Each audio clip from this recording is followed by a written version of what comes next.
Assalamualaikum warahmatullahi wabarakatuh. Hai Sobat Akuntansi, kali ini kita akan sama-sama mempelajari tentang pihak-pihak yang menggunakan informasi akuntansi. Pada minggu yang lalu, kita telah sama-sama mempelajari tentang pengertian akuntansi, peranan akuntansi, tujuan akuntansi. Nah, sekarang kita review ya. Perhatikan pada gambar bahwa akuntansi merupakan sebuah sistem di mana di dalamnya terdiri dari 3 aktivitas, yaitu ada input, kemudian ada proses, dan ada output. Nah, salah satu output dari akuntansi adalah menyediakan informasi akuntansi. Nah, tahukah kalian apa yang dimaksud dengan informasi akuntansi? Oke, informasi akuntansi merupakan informasi kuantitatif tentang entitas ekonomi dalam menentukan pilihan-pilihan di antara alternatif tindakan. Nah, informasi akuntansi ini tentunya akan sangat dibutuhkan oleh mereka pihak-pihak yang membutuhkannya. Nah, kira-kira siapa aja ya yang membutuhkan informasi akuntansi? Yuk kita cari tahu.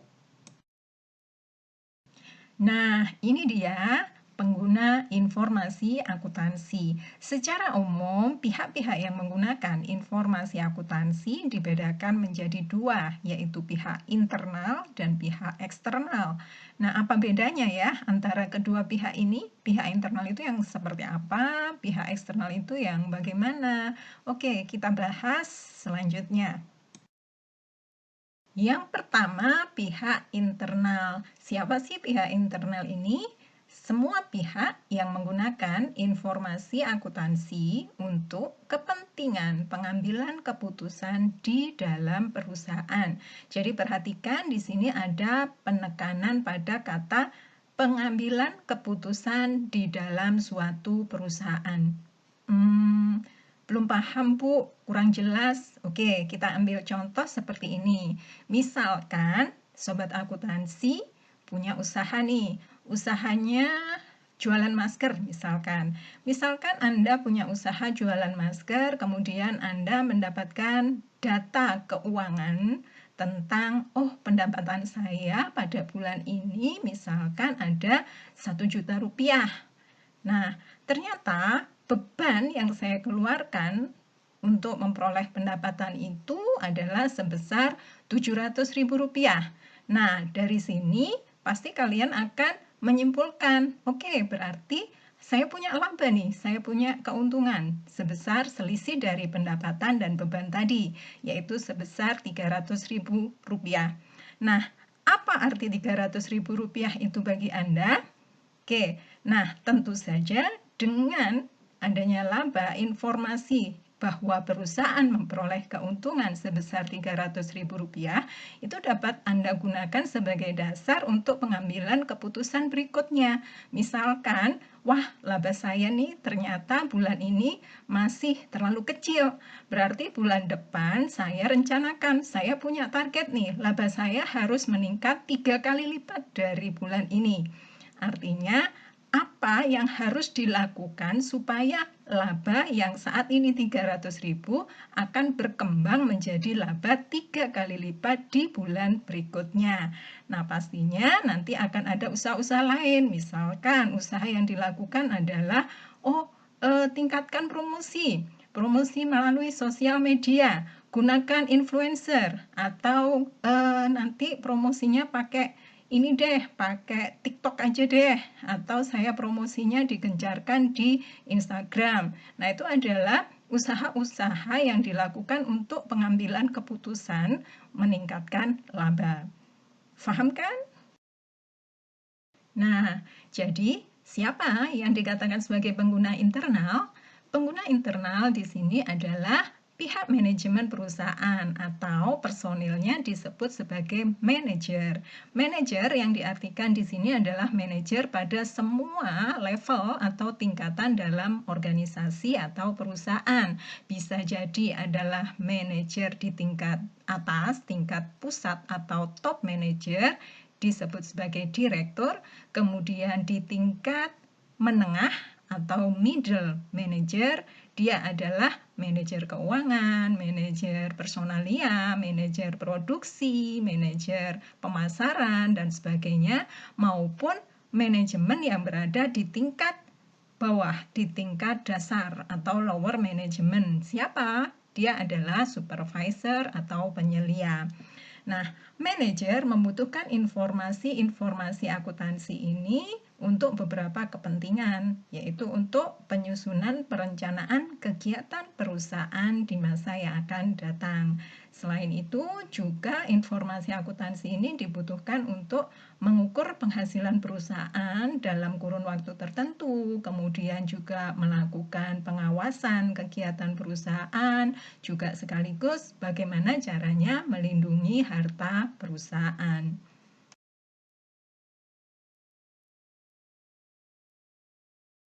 Sekarang kita beralih ke siapa pengguna eksternal. Yang dimaksud dengan pengguna eksternal adalah semua pihak yang menggunakan informasi akuntansi untuk kepentingan pengambilan keputusan di luar perusahaan.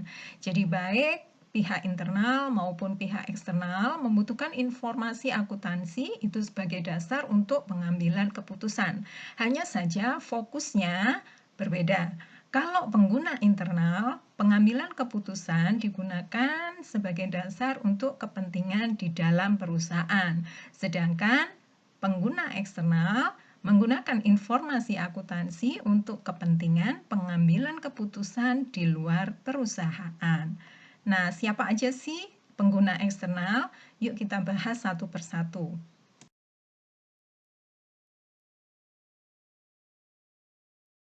Perhatikan di sini ada beberapa pihak yang dikatakan sebagai pengguna eksternal.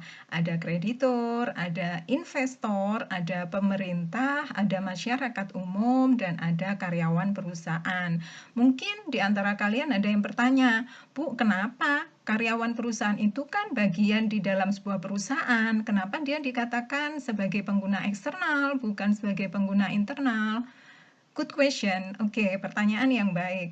Karyawan perusahaan memang dia adalah bagian dalam suatu perusahaan, tetapi ingat bahwa karyawan perusahaan di sini dia tidak menggunakan informasi keuangan yang dihasilkan itu untuk pengambilan keputusannya. Jadi dia tidak mempunyai wewenang untuk pengambilan keputusan bagi jalannya operasional perusahaan.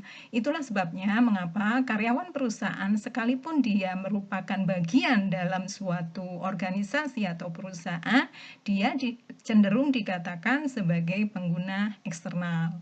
Kita lanjutkan satu persatu, kita bahas mengenai kepentingan informasi akuntansi bagi beberapa pihak eksternal ini.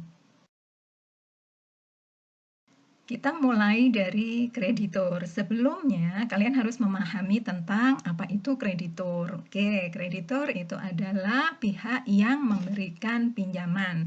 Dalam hal ini, kita katakan kreditur dan calon kreditur ya. Nah, apa kepentingan kreditur atau calon kreditur itu terhadap informasi akuntansi?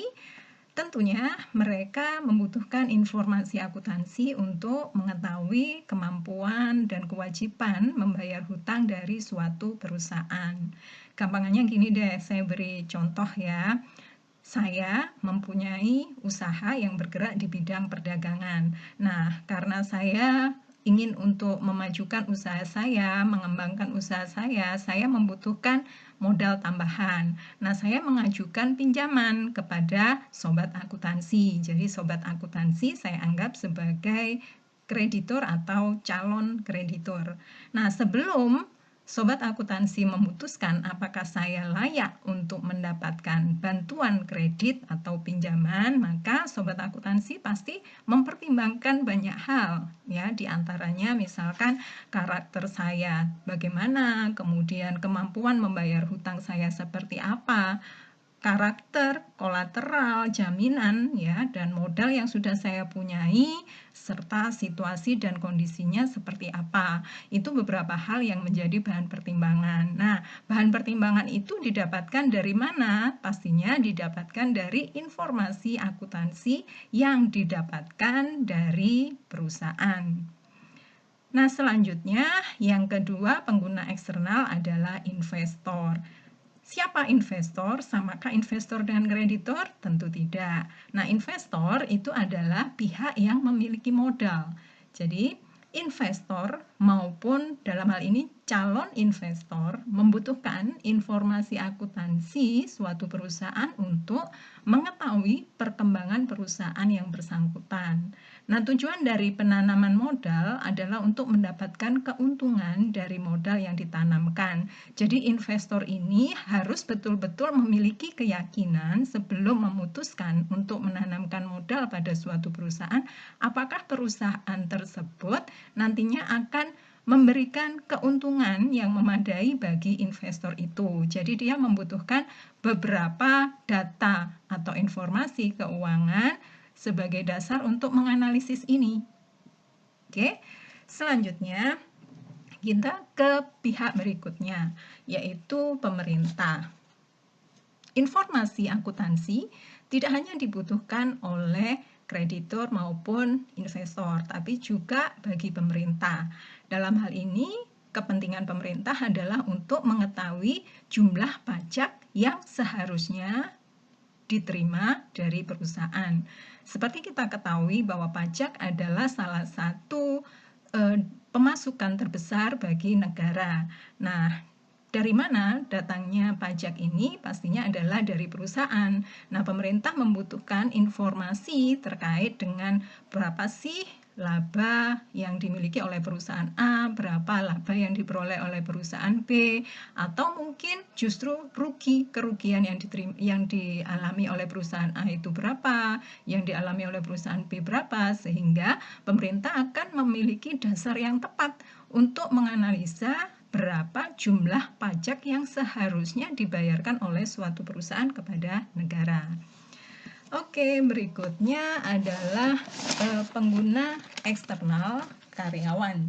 Nah, karyawan tadi sudah dijelaskan ya. Karyawan dalam hal ini dia bukan masuk dalam kategori pengguna internal, melainkan lebih kepada pengguna eksternal. Karyawan membutuhkan informasi akuntansi terkait dengan kepentingan mereka, yaitu besarnya upah sesuai dengan kontribusi yang telah mereka berikan kepada perusahaan. Jadi, karyawan ini bisa menganalisis dari informasi yang ada, kira-kira kalau saya bekerja sebagai perusahaan di perusahaan A ini, masih punya prospek yang baik nggak ya untuk kedepannya? Kok ternyata saya perhatikan dari tahun ke tahun perusahaan ini kok selalu rugi ya? Nah, kalau selalu rugi, kira-kira apakah saya masih harus bertahan di sini ataukah saya boleh mencari tempat atau pekerjaan yang lebih menguntungkan bagi saya? Nah, itu kepentingan karyawan dalam hal informasi akuntansi. Kemudian untuk yang terakhir bagi masyarakat umum juga memerlukan informasi akuntansi sebagai dasar untuk mengawasi program tanggung jawab sosial perusahaan, apakah sudah berjalan atau belum. Jadi yang harus kita sadari bahwa perusahaan itu adalah bagian dari sebuah masyarakat ya, dia adalah bagian yang ada dalam sebuah masyarakat. Jadi masyarakat dalam hal ini juga harus mengetahui apa saja yang telah dilakukan oleh perusahaan, apakah kira-kira itu berdampak negatif kepada lingkungan sosial ataukah justru memberikan dampak positif bagi lingkungan sosial. Nah, saatnya kita membuat simpulan tentang pembelajaran kita pada hari ini tentang siapa saja pengguna informasi akuntansi dan bagaimana pengelompokan antara pihak-pihak yang membutuhkan informasi akuntansi ini. Pada dasarnya, pengguna informasi akuntansi terdiri atau dikelompokkan menjadi dua, yaitu pihak internal dan pihak eksternal. Mungkin di antara kalian masih ada yang belum jelas ya, memahami dengan jelas mengenai perbedaan dari keduanya. Maka saya beri bantuan di sini bahwa penekanannya adalah apakah ia punya kewenangan untuk mengambil kebijakan di dalam perusahaan terkait laporan keuangan? Apabila iya, maka pihak ini dikatakan sebagai pihak internal. Tadi dalam pembahasan sebelumnya telah disebutkan pihak internal itu adalah manajemen atau manajer dalam personalnya. Sedangkan jika ia tidak punya kewenangan untuk pengambilan keputusan di dalam perusahaan, maka dia dimasukkan dalam kategori pihak eksternal. Siapa saja mereka? Ada kreditur, investor, pemerintah, kemudian karyawan, dan masyarakat umum. Selanjutnya, saya ajak Sobat Akuntansi untuk mengasah otak dulu ya. Kita coba mengerjakan ada 5 soal terkait dengan topik kita pada pagi hari ini. Untuk mengetahui sejauh mana pemahaman yang telah Sobat Akuntansi terima, kita coba dari soal yang nomor 1. Pemakai informasi akuntansi yang bertujuan untuk mengetahui perkembangan usaha agar ia menganalisis keuntungan yang didapatkan dari modal yang ditanamkan. Siapa yang dimaksud? Apakah karyawan, manajer, investor, kreditur, atau pemerintah? Saya berikan clue atau kata kunci di sini ya. Kata kuncinya adalah pada menganalisis keuntungan dari modal yang ditanamkan. Yuk coba diingat tadi yang terkait dengan penanaman modal. Siapa yang dimaksud? Oke, silahkan mengerjakan di form yang telah saya berikan. Lanjut soal yang kedua. Pengguna akuntansi ini membutuhkan data keuangan agar dapat menganalisis kebijakan apa yang tepat bagi perusahaan. Pemakai informasi yang dimaksud adalah apakah karyawan, manajer, investor, kreditur, ataukah pemerintah. Pada soal nomor 2, clue-nya adalah pada menganalisis kebijakan yang tepat bagi perusahaan. Nah, coba kalian kaitkan apakah pilihan jawaban yang tepat itu A, B, C, D, ataukah E. Meningkat pada soal yang sedikit lebih sulit ya. Kita coba soal nomor 3. Perusahaan memiliki total hutang 200 juta. Sedangkan total modalnya atau ekuitasnya adalah 350 juta rupiah. Rasio hutang dan modal dalam hal ini disingkat sebagai DER atau Debt to Equity Ratio yang dimiliki perusahaan adalah 57,14%. Berdasarkan informasi ini, pihak yang paling membutuhkan data tersebut adalah apakah debitur, manajer, investor, kreditur, ataukah pemerintah. Saya berikan gambaran sederhana tentang DER. Bu, saya belum paham Bu tentang apa itu DER. Saya kan masih baru kelas 10 Bu, belum memahami itu. Oke, DER itu adalah kepanjangan dari Debt to Equity Ratio. Dalam hal ini menggambarkan tentang kemampuan perusahaan untuk membayarkan hutang.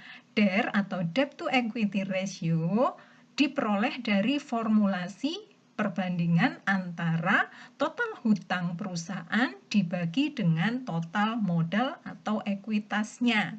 Semakin besar angka yang dihasilkan, dalam hal ini prosentase yang dihasilkan, maka semakin buruk prestasi perusahaan tersebut. Karena artinya komposisi perusahaan dalam hal ini untuk hutangnya lebih besar daripada modal yang dimilikinya. Sebaliknya, prosentase yang lebih kecil menunjukkan prestasi perusahaan yang lebih baik. Oke, silahkan memilih. Soal nomor 4. PT BRI dalam bulan Juni 2021 telah mengeluarkan CSR atau Corporate Social Responsibility sebesar 1 miliar rupiah. Data tersebut diketahui melalui website Bursa Efek. Berdasarkan informasi ini, maka pihak yang paling tepat memerlukan informasi akuntansi tersebut apakah A. Manajer, B. Pemerintah, masyarakat, investor, ataukah kreditor? Dipikirkan baik-baik ya. Memasuki soal terakhir, informasi akuntansi dibutuhkan salah satunya untuk menunjang penetapan kebijakan besarnya pajak yang harus dibayar oleh perusahaan dan karyawan, serta untuk mengawasi pelaksanaan kebijakan pemerintah yang dilakukan oleh perusahaan. Berdasarkan pernyataan tersebut, maka pihak yang dimaksud adalah apakah A. Manajer, B. Pemerintah, C. Masyarakat, D. Investor, ataukah E. Kreditor? Pilih salah satu ya. Finally, setelah tugas penilaian kognitif Sobat Akuntansi lakukan, maka selanjutnya masih ada penilaian psikomotor ya. Nah, tugasnya adalah setelah mempelajari topik pada hari ini, coba buatlah sebuah peta konsep atau mind map yang menggambarkan secara lengkap tentang klasifikasi atau pengelompokan pengguna informasi akuntansi.